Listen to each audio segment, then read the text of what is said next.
Registration നിയമത്തിൻ്റെ ലക്ഷ്യങ്ങൾ എന്തെല്ലാം? ആധാരങ്ങളുടെ കലർപ്പില്ലായ്മയ്ക്ക് നിരാക്ഷേപമായ തെളിവുണ്ടാക്കുക, ഇടപാടുകൾക്ക് വേണ്ട പ്രസിദ്ധീകരണം നൽകുക, വഞ്ചന തടയുക, ഏതെങ്കിലും ഒരു വസ്തുവെ സംബന്ധിച്ച് ഏതെങ്കിലും ക്രിയകളോ ബാധ്യതകളോ ചമയ്ക്കപ്പെട്ടിട്ടുണ്ടോ എന്ന് ഉറപ്പുവരുത്താൻ സൗകര്യം നൽകുക, ആധാരങ്ങൾക്ക് അഥവാ ടൈറ്റിൽ ഡീഡ് സുരക്ഷിതത്വം ഉറപ്പുവരുത്തുക, അസലാധാരങ്ങൾ നശിച്ചു പോവുകയോ നഷ്ടപ്പെടുകയോ ചെയ്താൽ അവ അവകാശങ്ങൾ സ്ഥാപിക്കുന്നതിന് സൗകര്യം നൽകുക. അടുത്തത്, നിർബന്ധിതമായി രജിസ്റ്റർ ചെയ്യേണ്ട ആധാരങ്ങൾ ഏവ? ചോദ്യം: നിർബന്ധിതമായി രജിസ്റ്റർ ചെയ്യേണ്ട ആധാരങ്ങൾ ഏവ? 1. സ്ഥാവര വസ്തുക്കളുടെ സകല ദാനങ്ങളും. 2. ഒരു കൊല്ലത്തിനുമേൽ കാലത്തേക്കുള്ളതോ വാർഷിക പാട്ടം 100 രൂപയോ 100 രൂപയിൽ അധികരിക്കുന്നതായ 1 വർഷത്തിൽ കൂടുതൽ കാലയളവിലേക്കുള്ളതായ പാട്ടം. പിന്നെ 3. സ്ഥാവര വസ്തുക്കളെ സംബന്ധിച്ചുള്ള ഡിഗ്രിയുടെ കൈമാറ്റം. 4. ഒരു സിവിൽ കോടതിയോ റവന്യൂ ഉദ്യോഗസ്ഥനോ അല്ലാതെ ഒരു ഒഫീഷ്യൽ റിസീവറെ പോലെയുള്ള അധികാരികൾ നൽകുന്ന 100 രൂപയോ അതിന്മേലുള്ളതോ ആയ വിക്രയ സർട്ടിഫിക്കറ്റ്.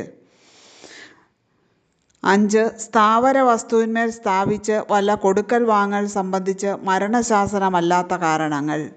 6. വിൽപ്പത്രം അല്ലാതെ ദത്തെടുക്കാൻ അധികാരം നൽകുന്ന ആധാരം. 7. 100 രൂപയിൽ കൂടുതൽ മൂല്യമുള്ള സ്ഥാവര വസ്തുക്കളെ സംബന്ധിച്ചുള്ള വസ്തു വിൽപ്പന കരാറുകൾ. 8. സ്ഥാവര വസ്തുവിൻ്റെ മേൽനോട്ടം, നടത്തിപ്പ്, കൈമാറ്റം മുടങ്ങിയ പ്രവർത്തികൾ ചെയ്യാൻ നിർവചിക്കപ്പെട്ട കുടുംബാംഗങ്ങൾക്കല്ലാതെ മറ്റാർക്കും എഴുതി കൊടുക്കുന്ന മുക്തിയാർ. അടുത്ത ചോദ്യം: മറ്റു തരത്തിൽ ഉടമ്പടിയില്ലാത്ത പക്ഷം താഴെ വിവരിക്കുന്ന ആധാരങ്ങൾക്ക് മുദ്രവില വഹിക്കേണ്ടത് ആരാണ്? പണയ ആധാരത്തിൻ്റെ മുദ്രവില വഹിക്കേണ്ടത്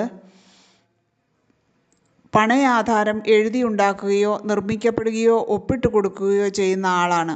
തീറാധാരം എഴുതി വാങ്ങുന്നയാളാണ് അതിൻ്റെ മുദ്രവില വഹിക്കേണ്ടത്. എതിർപാട്ടച്ചാർത്ത് പാട്ടത്തിന് കൊടുക്കുന്നയാളാണ് അത് എഴുതിയുണ്ടാക്കേണ്ടത്.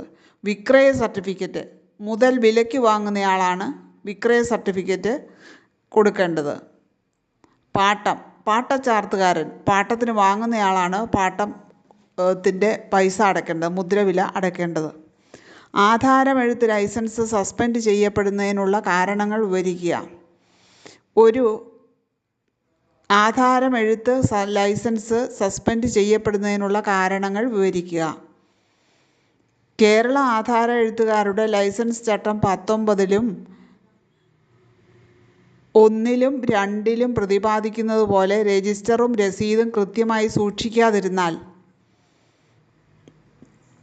ഒരു മധ്യവർത്തിയായി പ്രവർത്തിച്ചാൽ, ലൈസൻസ് റൂളിനും റൂളിനോടനുബന്ധിക്കപ്പെട്ടതായിരുന്ന വ്യവസ്ഥകൾക്കും വിപരീതമായി പ്രവർത്തിക്കുകയോ നിയമപരമായ ഉത്തരവുകൾ അനുസരിക്കാതിരിക്കുകയോ ചെയ്താൽ, രജിസ്ട്രേഷൻ ഓഫീസുകളുമായി ബന്ധപ്പെട്ട സ്റ്റാഫുമായി എന്തെങ്കിലും നിയമവിരുദ്ധമായ കൊടുക്കൽ വാങ്ങലുകളോ ഇടപാടുകളോ പ്രേരണകളോ നൽകുകയോ ചെയ്താൽ, രജിസ്ട്രേഷൻ ഓഫീസിൽ അനുചിതമായി പെരുമാറിയാൽ, ആധാരമെഴുത്ത് ലൈസൻസിംഗ് അധികാരിയുടെ അധികാരങ്ങളും ചുമതലകളും ഏവ?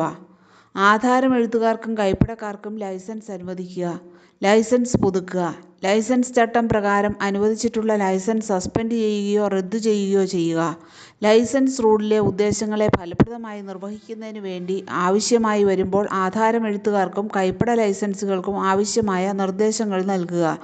1960-ലെ കേരള ആധാര എഴുത്ത് ലൈസൻസ് ചട്ടം 22.